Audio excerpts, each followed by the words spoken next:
little bit more detail than what we discussed in the last class in terms of institutions of society. The first one is education system. So this is going to be a little bit of a repetition. We had discussed that the main purpose of the education system is to impart academic knowledge. And then we also talked about the hidden curriculum as well. I'll just write them down here. Now, just to revisit it, hidden curriculum is similar or equivalent to functionalism's Latin function, which is basically the things that are not the main aim of the education system to impart, but then it's like a byproduct of being involved in the education system, such as being able to network, make connections, form relationships, learn about your classmates' culture, gain cultural knowledge. Things like that are all part of the hidden curriculum of the education system. Now, in the education system, there are also a lot of inequalities that might arise as well. There are a lot of problems that might arise with any part of our society. Now, one such thing is called as teacher expectancy.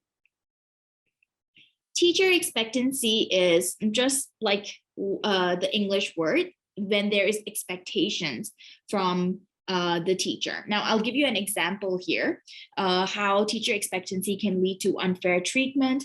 So, for example, if there is a minority child in the classroom, the teacher, out of the goodness of their heart or out of them, like it's might not be anything bad at all, might not have bad intentions, but then the teacher might end up not asking questions to that child, thinking that perhaps the child is going to feel embarrassed, they might not know how to speak English very well, and in this sense, they end up being neglected.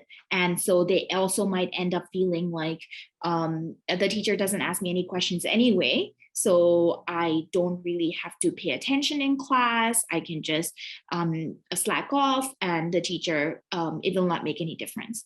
So teacher expectancy can also have negative consequences like that. In certain countries, there are sensitivity trainings provided for teachers to reduce the amount of teacher expectancy that might occur. Now, there are also educational segregation. There isn't as much of an educational segregation that occurs nowadays as compared to in the past. So I'll explain to you what that means. Educational segregation is when there is a division. I'll also write another word here, stratification as well. So it can be segregation or stratification. So that basically just means that there is some form of division in the education system. For example, there might be a school for a particular race of people, like in the past, very prevalent, where there are schools for all Black people or schools for all white people.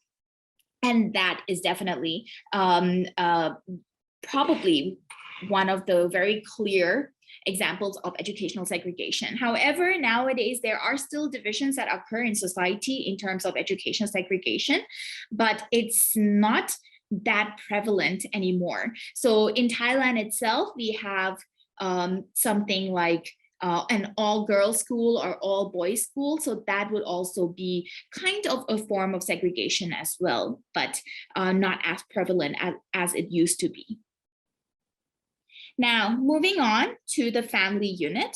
So we discussed last time that the family unit's main purpose is to procreate or reproduce, to increase population in society, to provide future workers, future teachers, etc. So people that will contribute to the growth of society. And then, of course, parents are the first people that socialize their children into society as well. So there are a few keywords that you must remember with the family unit. So the word kin. or kinship. So kin are just your relatives or people that are related to you. Now, there are three forms of kins. There are primary kins. Those are people who are immediately connected to you, such as husband or wife, parent and child, and siblings. There are secondary kins, which would be people that are just one step in your relation away from you, such as your grandparents, your aunts and uncles. And then there are tertiary kins, who are basically everybody that does not fall in the category of primary and secondary kin, but are still connected or related to you. They basically fall in the tertiary kin category. Now, there are two keywords here that you're definitely going to see when you do past papers or when you do the MCAT exam. Those are consanguineal. I'll write them down here. Consanguineal and affinal. So if you see these words, they simply mean, so consanguineal simply means that you are related to someone by blood relation, and such as your siblings, your parents, they are your primary consanguineal kin. And then affinal basically means you are related by marriage, such as your husband or your wife would be your primary affinal kin. Now, just to understand the family unit nowadays, there is so much diversity in the family unit nowadays. That is such as there are single parent families, there are homosexual parent family, there are step parent family, grandparents who are the sole caretakers or providers for their grandchildren.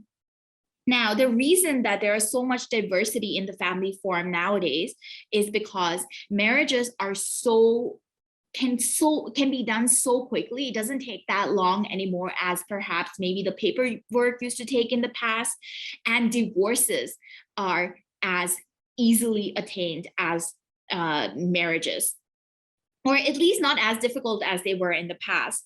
And people are also more open to getting divorces nowadays than they were in the past, where in the past they perhaps thought that they would have to stay in an abusive relationship because they have children with this person, or women used to feel very, very financially dependent on men or on their husbands, so they would fear leaving their husbands in fear of dying of hunger, not having anyone to take care of them, not having money to support themselves or their family, not being able to get a job, and things like that, that kept people in abusive relationships. And there weren't as many divorces as there are nowadays. Now, the grounds for getting a divorce is also very, very wide. So things like violence in any form, be it child abuse, elder abuse, spousal abuse, be it physical abuse or emotional abuse, mental abuse, anything, any of these are grounds for getting a divorce in today's society. Now,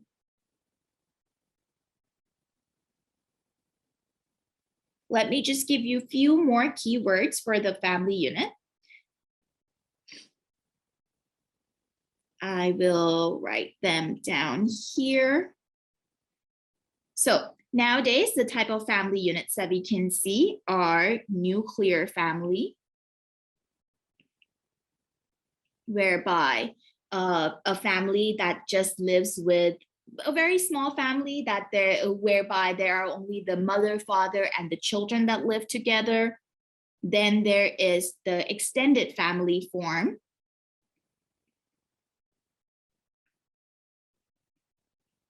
which can come in two types, which is vertically extended family which implies that this person lives with their grandparents, great-grandparents, grandchildren, things like that, would be extended, vertically extended family. And then there is horizontally extended family, whereby this family lives with their aunts and uncles. That would be a horizontally extended family. There are also a lot of single parent family. We also call these as lone families as well. Lone, like the word alone. And then we have the step family, which is also called as reconstituted.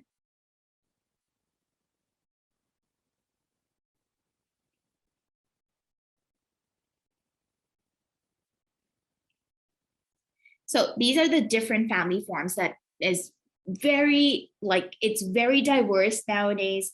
It's not uncommon anymore to see reconstituted families as perhaps it was in the past.